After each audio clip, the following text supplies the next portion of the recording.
Auditor Stinziano has been a longtime friend of our association. In fact, as Columbus City Council member, Mr. Stinziano was our 2016 Columbus Realtors Citizen of the Year. Auditor, we appreciate your time today. And with that, we'll turn it over to you. Well, thank you, and really appreciate the opportunity. Excited. There is so much interest out there, but there has been a lot going on in the last 2 months, not just pandemic related, but obviously the functions and services of the Franklin County Auditor's Office. So the things we want to cover is what the office's update has been the last 2 months, shared about the extension of the property tax in Franklin County, talk about the triennial update and a couple pieces of legislation that are over at the State House that have an impact on the functions of the Auditor's Office that we think would also be of interest. So I'll just start, and when the PowerPoint gets up, we can get into it. First is when the governor issued his executive order essentially shutting down the state, the transfer and conveyance function, though, was deemed essential. And so our office, which is typically about 125 employees, scaled down to 16. Maintaining that transfer and conveyance process. If you know what's happened at the county government building, it was closed to the public. And so we were able, through a drop box on the first floor or through the mail, to continue to process accordingly. The other responsibility, pretty popular in the county because my name's on all the paychecks. We maintained our fiscal operations through the last 2 months, and we are slowly ramping up. We did anticipate that there would be a slowdown in transfers, as Brent has shared, and as we've seen, that slowdown did not occur. And so still maintaining and getting up to our standard of quick turnaround on transfer and conveyances as they come through our office. Other thing we want to share, our Board of Revision has transitioned to holding virtual meetings and mediations on the phone. Those have been going forward, and we've gotten great feedback. What will be next is discussing the collaboration with the Treasurer's Office for the extension of the property tax deadline to August 5th. And so that's what we hope to share. So as hopefully you've seen or aware, the second half property tax collection date is now August 5th. That is a 45-day extension from what would have been a June collection in Franklin County. That is based on the determination of the Franklin County Treasurer, so Cheryl Brooks Sullivan's office. Under Ohio law, because it was more than a 30-day extension that was sought, the auditor had to be a co-signator. But we had been hearing from a lot of folks that owned properties, older residents that had paid off that weren't going through their escrow, and their concern with unemployment, changes to their economic situation based on the pandemic. And so that was the intention of seeking the extension. At the same time, the treasurer is going to be issuing the bills, not pushing everything 45 days, but sooner, so creating a bigger window so those that can pay are encouraged to. The reason that's so important is our local taxing authorities are relying on those dollars. And by opening up and issuing the tax bill, before that 45-day extension, if she had pushed everything 45 days, allows then the auditor's office to provide advances. We heard from townships and some other local taxing authority concern of the impact the 45-day extension would have for their budgeting and planning. By having the property tax bills issued when they are, we can start our advanced process.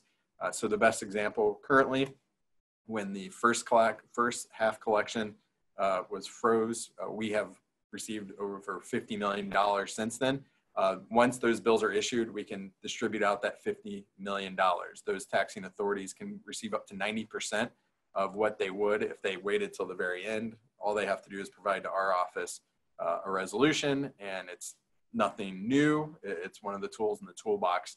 But it was important, I think, for us to have that extension for those property owners that needed it, but also work with our local taxing districts and entities so they had the financial resources and a schedule that they can operate around.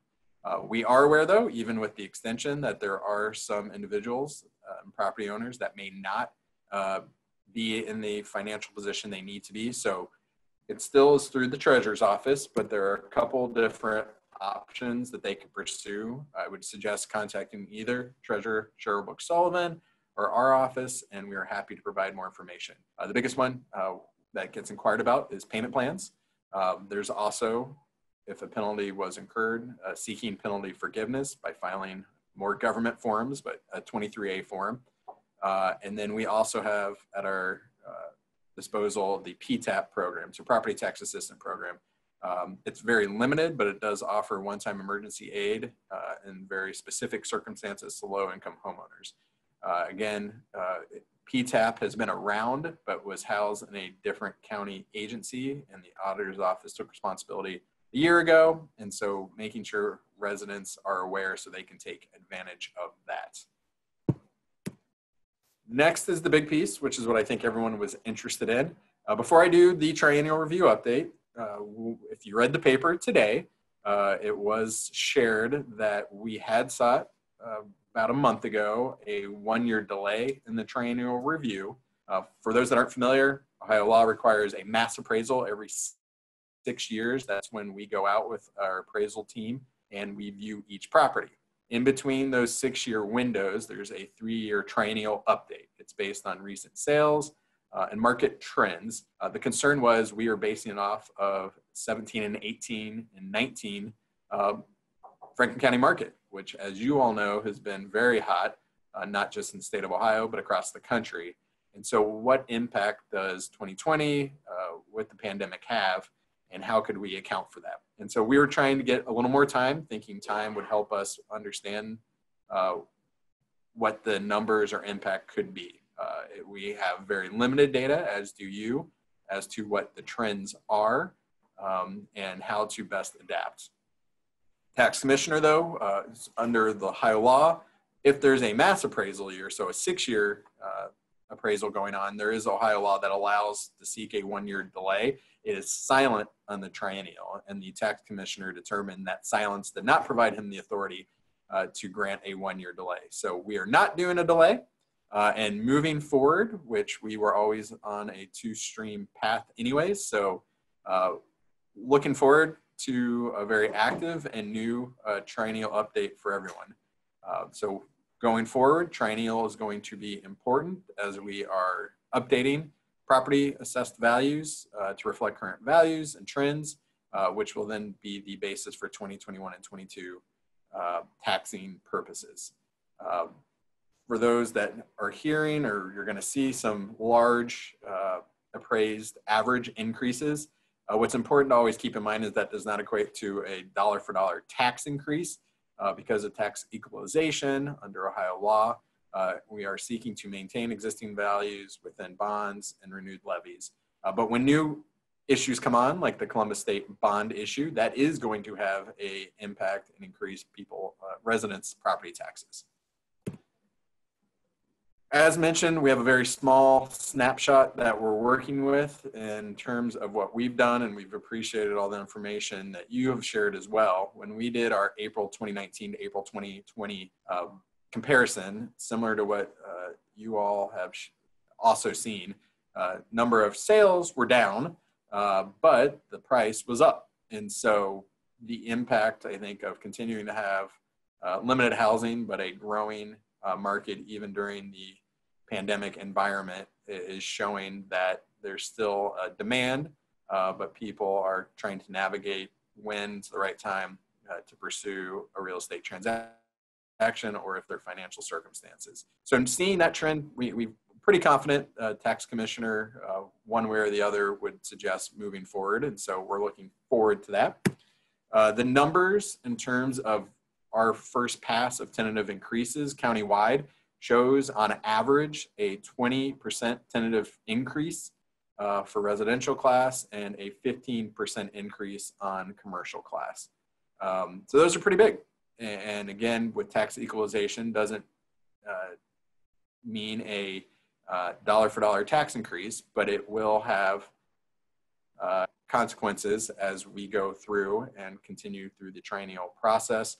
Working with you all and with property owners on what they feel should be the right average, but given the real estate market in 17, 18, and 19, this is the tentative change in increases that we're seeing on average. And so some will be lower than 20%, some will be higher. For example, if you look at the average percent increase per school district, you can see where some of the bigger impacts are. The higher selling real estate markets, so think New Albany, their increase is smaller than areas where you've got those properties that are able to be in a nicer price point. That's where they saw a lot of action, a lot of competition. And so that's where a Columbus, a Pickerington, a Whitehall are leading the county in terms of average percentage increase. What is key to keep in mind, though, is that values will look different depending on how far down you drill into the data. We've seen the impact taxing districts and countywide impacts for residential, commercial, industrial, and ag will have.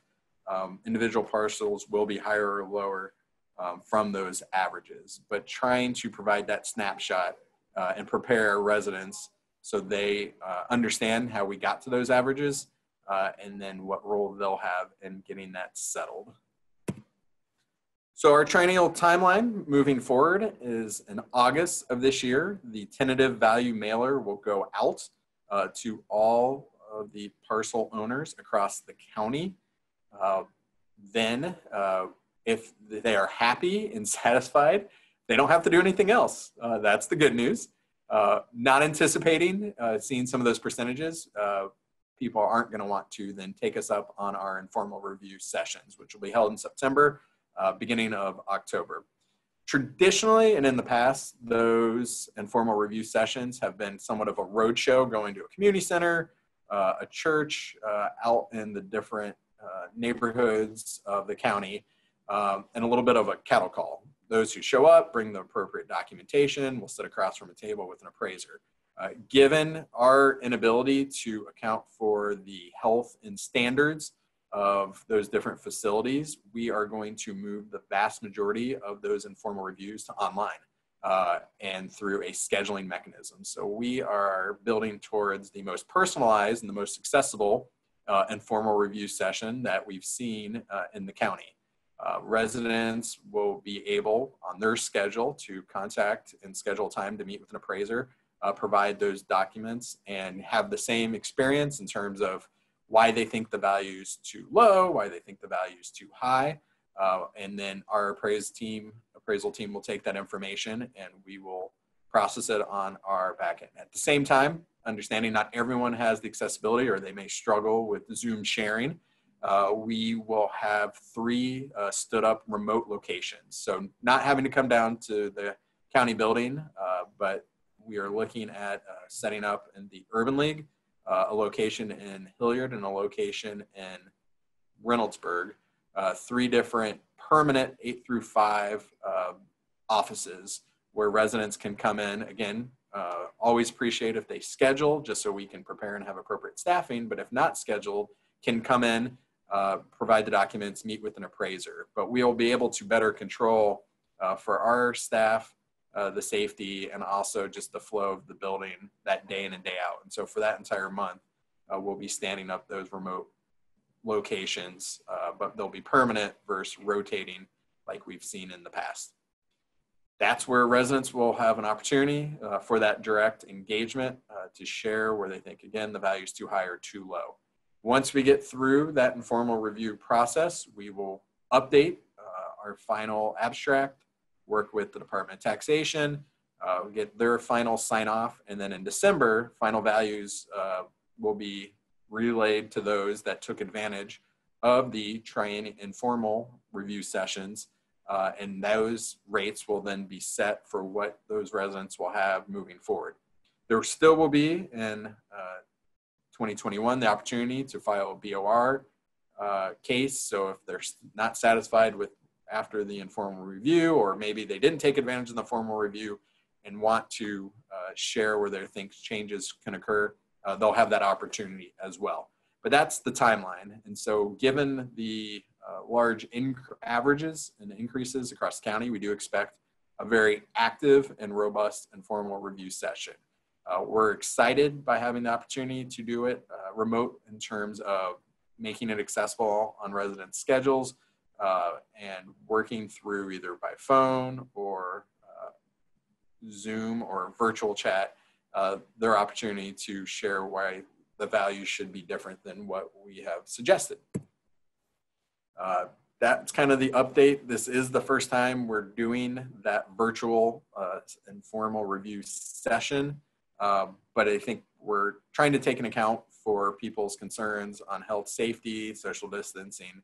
The scheduling piece is one that we've seen a lot of success with commercial property owners. I think it will translate well with residential property owners, but our challenge is getting that word out. And so really appreciate the opportunity to share those updates on what you all and your clients or your neighbors can expect during the informal review experience moving forward. On the legislative update, some key pieces of legislation that we're continuing to track as the legislature reconvenes, and some COVID, some not COVID. Apologize if you weren't a fan of plastic bag bans, or I guess you're excited if you're a fan of a plastic bag ban. The first one's House Bill 541, Representative Perales, creates an auditor emergency assessment option. So currently, when we have storms like we had in Franklin County last week, and there's damage or injury to a property, it requires a very bureaucratic, notarized, fill out a form filing process. In a lot, particularly the feedback we heard from Montgomery County after they had their tornado damage last year, looking to make that process not as bureaucratic. We know the value, we know where the damage is, we know where that property is. And so trying to update in a quicker fashion and not being slowed down by the bureaucracy. At the same time, some of the feedback we've heard is while damage or injury based on a storm or flooding is already taken into consideration, we are advocating in the Franklin County Auditor's Office to also include economic injury when you have situations like COVID-19. I've heard from a lot of property owners of, we aren't able to maximize the value of our property because we weren't able to be open. And so allowing for a structure that a property can be evaluated on income basis when there's a pandemic shutdown, so not bad business or not mismanagement, but just truly being shut down and not able to maximize the value of that property, we think is a appropriate update. So we're talking, I've reached out to the bill sponsor as well as some of the members on the committee to draft that amendment, and we'll see where that goes. Other two pieces of legislation after that, House Bill 439, House Bill 99, have to do with updating the homestead exemption. When the Kasich administration made changes to the homestead exemption, adding an economic threshold, that really has slowed down the residents who take advantage of it. So it's not just age, but economic consideration. Both these pieces of legislation would update that economic piece. 439 would add or tie it to inflation. So you would see the economic threshold move incrementally. House Bill 99 would kind of threefold increase that economic impact. What we saw when we came in to the office was residents taking advantage were all grandfathered in. When the Kasich administration added the economic piece, they did grandfather in previous residents who just qualified based on age. And that continues to be about a little over 80% of the residents in Franklin County that are qualifying for it. They were the ones grandfathered in. And so we know there's a subset out there that I think the legislature's intention was for it to qualify. I know the Kasich administration made changes somewhat under their budget impact. And the piece that I think the legislature will struggle with is the state does make up the difference in revenue that's lost for those residents that get the homestead, and knowing some of their budget cuts, how to find that balance. And then the last piece of legislation, Senate Bill 212, creates neighborhood development areas that can be enacted by a municipal corporation or township to exempt new construction improvements to single family homes. Senator Schuring continues to advocate strongly for that, and we do feel it's got legs, if you will, and the Auditors Association continues to track that just based on impact of assessed values. And then the final piece that has not been introduced is legislation that we've worked on or very supportive with of Senator Herschel Craig. One of the things we heard at a forum that Congresswoman Beatty held last year on affordable housing turned quickly into property tax concerns. And particularly my property taxes are too high. I'm being priced out of my neighborhood because of property taxes. And so Bethany, who everyone heard her voice early while I was muted or not able to be heard, did a survey of what's out there. Different states, different cities have various options. And where we ended up landing was capping the increase to be no more than 3% of the prior year. That allows for those on a fixed income to budget accordingly. It prevents a spike. As conceived, the state would refund the revenue loss similar to the homestead exemption, but that's a big number. And that was all contemplated before the budget impacts that the current pandemic has had. But we continue to work through similar dynamics with tax equalization process, but really trying to respond to some of the feedback we heard from Franklin County owners of feeling that the property taxes just keep pricing them out. When what other states have done and what this legislation would contemplate is when there is a sale or major renovation, then the property value would reflect that. And so we would be able to maintain and update those values accordingly. And so we'll see when it gets introduced. There was some desire to find a co-sponsor, but then with the COVID response and budget impacts, that slowed down the legislation, but continue to be very supportive of looking for an appropriate solution so folks don't see such a large increase every 3 years, or if they do home maintenance in that year as well. So that was the update that we wanted to provide, and appreciate the forum. Looking forward to questions. I'm afraid to open any other buttons and lose my volume, but members are always welcome to email me at auditorcinziano@franklincounty.ohio.gov. Call me 614-525-HOME. Interested in any questions on the triennial, property tax extension, the legislation, or any interactions or feedback of how the office has handled our COVID pivot in terms of services and functions in a building that's quasi-open, but very difficult social distance to get up to floors 19, 20, and 21. Mr. Auditor, we do have a few questions. So if folks want to ask their question in the chat, we can get to those that way. Does that sound all right, Auditor? That's great. The first one is, how does this impact the triennial update? I'm assuming is what we're referring to. Impact properties that are currently going through an assessment value change. So our commitment is, as they're going through the value change, if it's settled, we will rely on those numbers. So we wouldn't be updating off of that update. And so that gets taken into consideration as we present the final numbers.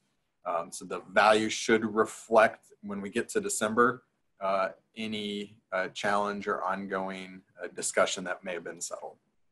And then we have another one. Does the 3% cap include commercial property?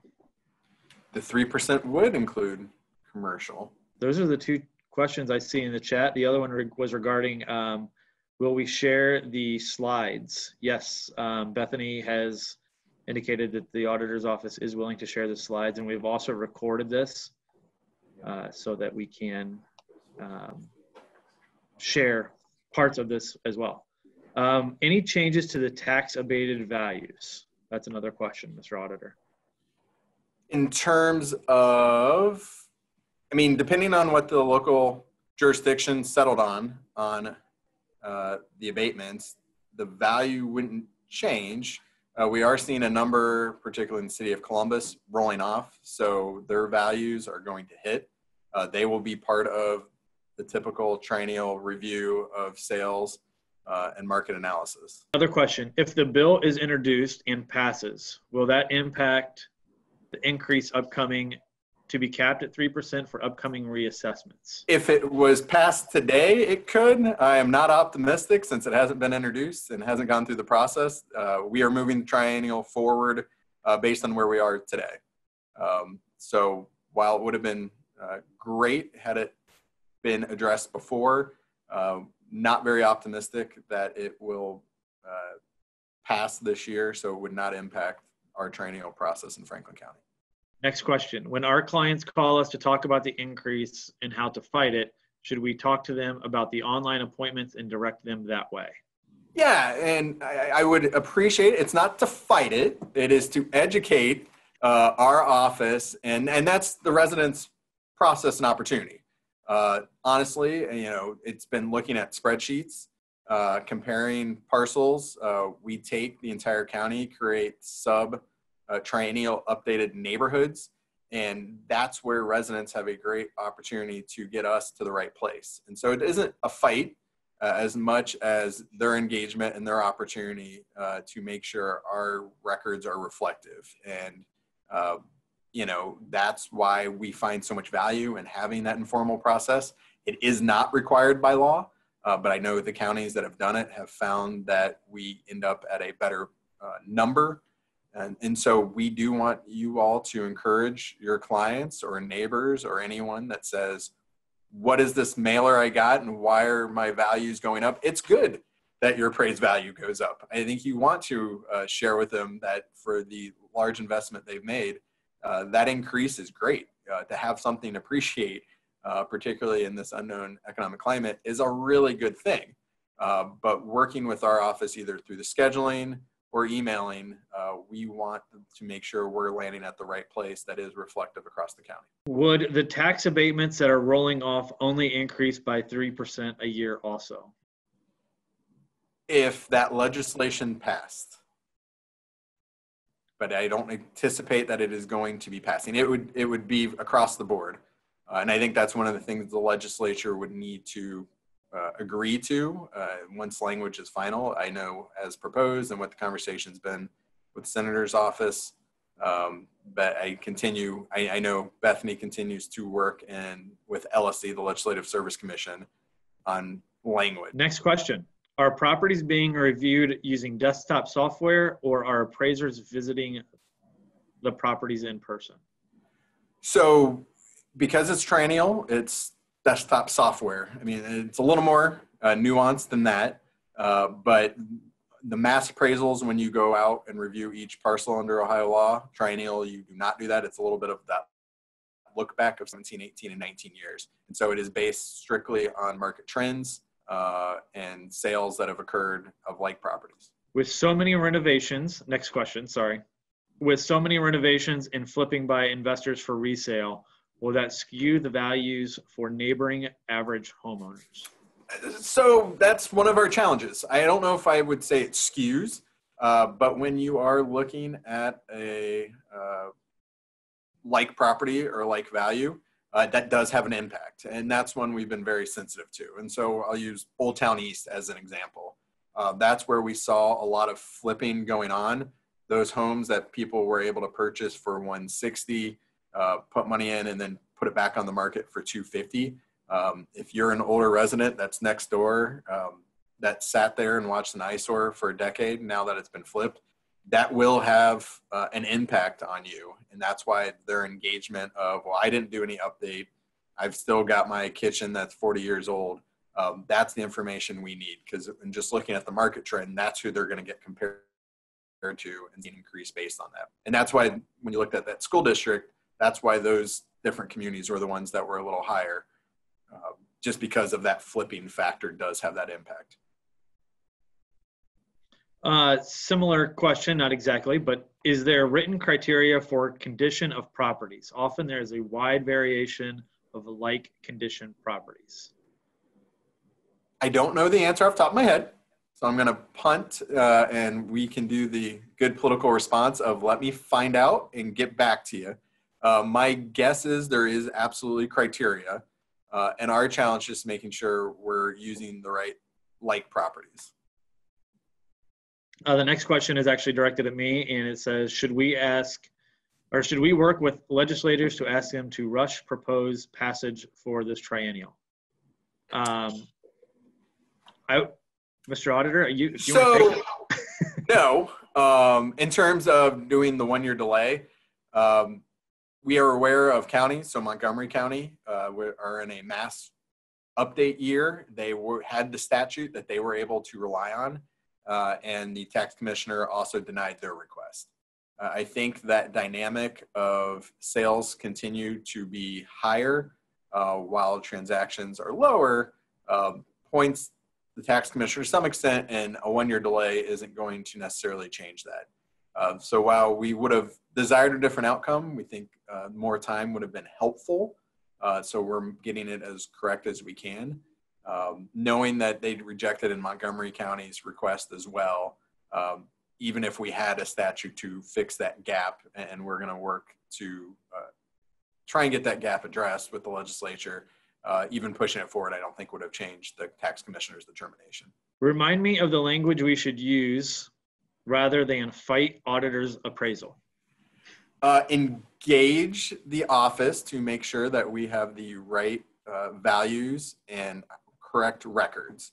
And what you'll see, and didn't get too into it, we're going to be launching what we're calling Know Your Home Value campaign, and really trying to educate folks of their role to make sure we are landing in the right place on that value.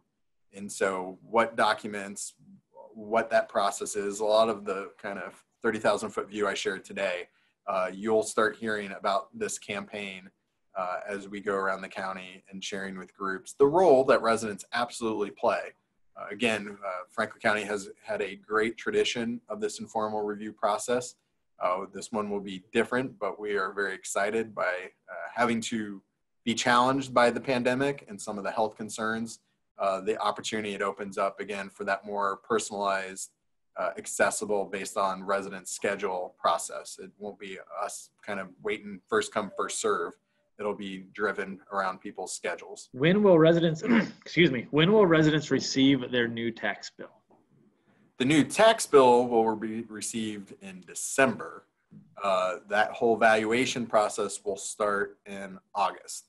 And part of the December is getting caught up for any changes from the November election and with the tax equalization. So making sure people are landing at the right place. But those bills would go out in December and then be applied for the next 3 years, assuming no home maintenance or major renovations. Anything else? When determining square footage of a home, sorry, we have one more. When determining square footage of a home, how do you consider finished basements? You might want to answer the battle you guys had a couple of years ago. It's my understanding that finished basements were not included, then were included. And so we would still be including it for this cycle. Yeah, that's an MLS.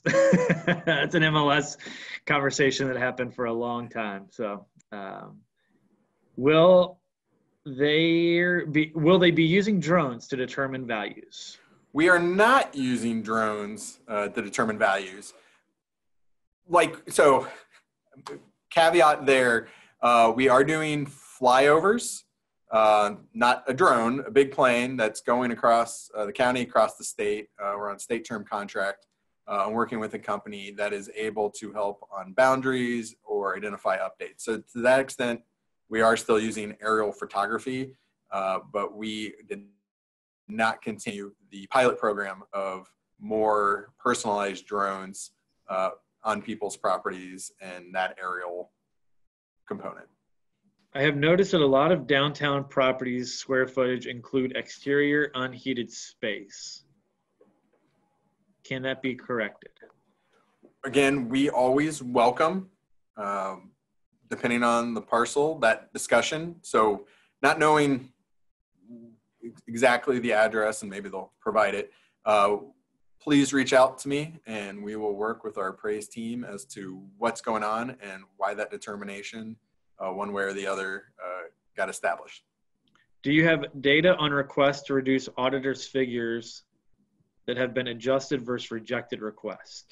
So we are still putting that together. That will be some of the rollout of the Know Your Home Value campaign. It does lend itself to suggesting to residents that if they do take advantage of the process, they do see a reduction, but nothing that is available today, but is part of what we are calculating. And not just during the MAS or the TRI, but also during the home maintenance BOR process. Those residents that take the time, advocate and provide the documents that are helpful for the appraisers, more often than not, and strongly more often than not, do see a change towards the value that they desire. It's not always the number they want, but do tend towards receiving a reduction than what the initial appraised value, tentative value was. Anything else? Is that a question for me or for the group? The group. There's a comment here. Bravo to the auditor, his office, and the state for their careful, considerate engagement with residents and citizens. Great job. Yeah, and I mean, I do think we are proud. We put together a working group on that Know Your Value campaign. We're still updating based on some of their feedback. But the biggest challenge we've heard are until people get those valuation tentative values, they're not aware this has been going on. They're not aware of the impact. There is a little bit of sticker shock when you see 20 and 15% increases for residential and commercial. But then folks have taken advantage of that informal. And our challenge in the auditor's office is really going to be letting them know how personalized, how accessible we feel going to a virtual or phone system can be for them. Other cities, states, counties have done that. And so we've got some good models to build off of, but of course we're going to want it to be the best in the country. We are lucky to have you, that's for sure. Tell my wife that. What are the qualifications of the appraisal team members rendering valuations? Are they licensed appraisers, real estate agents? Question. So they are licensed appraisers through the IAAO. We do rely, just given the large scale, with our appraised contractor, so Tyler Appraisal Services. In the past, that has meant folks coming from Texas or Indiana. Given the online and the stand-up permanent, we are going to lean more on our in-house appraisers, but they are all IAAO certified. What documentation would a novice homeowner need to provide for a value appeal? So that will be part of the education campaign. But what we're looking for is comparable sales, or if there was an update, what that update was. So why they think we may have gotten it wrong on a home maintenance function. But best use and what's most helpful is houses on the street that are of similar size, similar features, why the reflection's too high, too low based on that. And so that's where a lot of the information on the auditor's website gets pulled up and then shared with us of, you know, I've got 10 houses, 7 of them are the same. Why am I paying more? My value's higher. And that's the number one easiest kind of document to provide for us to make sure we're getting the number right. There is a question in the chat and I will read it. Is the auditor's office looking at the MLS to spot discrepancies in square footage and updates that could affect increased valuations? So we aren't trolling the MLS, but we do continue to evaluate once the Tyler appraisals came back where we thought there were outliers. We've been meeting with them every 2 weeks to discuss what they're seeing across the different neighborhoods, both on square footage and updates on increased values. And so that's a ongoing back and forth with where we think things may be a little skewed, not reflective of what could be occurring in those neighborhoods. So not trolling the MLS, but always trying to make sure our records are updated and appropriate. And the easiest way that occurs is hearing directly from real estate agents or property owners of where the data is wrong. I will tell you, feels like a lot of people are going to be listing soon because they want to make sure the auditor's website is updated correctly. And so we learn about full bathrooms and additional square feet that had not been reflective on the website before. Do contiguous counties count finished basement square footage the same as Franklin? I don't know off the top of my head. My instinct is, unfortunately, you're going to have 88 different counties doing it 88 different ways. And I know that's very frustrating, but there always continues within the Auditors Association approach different philosophies on every issue. All right, last chance. Going once. Going twice. Auditor, before we turn it over to Carrie, thank you for your time. I know that our leadership team and our CEO, John Giha, and Andy Mills, our president, and President-elect Michael Jones. We really appreciate it, and we sincerely appreciate the relationship. So, Well, I appreciate everyone giving us the opportunity. We're looking forward to, again, a very active triennial session. And again, any questions, email, call. Our office is here for you. So thank you. Auditor, thank you very much. Thanks, Thank John. you. Mr. Carrie? Auditor, thank you. Yeah, Mr. Auditor, thank you so much again. And we all are concerned about our property taxes and our clients' property taxes during this time. So I think the information that you've given us and helped arm us with the correct verbiage to use when approaching the situations. And it's been very, very valuable for ourselves and for our consumers. And just thank you again for your time. And if you have any other questions that you think of, definitely reach out to the auditor's office. Do you want to give that email one more time, please? Auditor Stenziano at franklincountyohio.gov. Great. Thank you all for joining us.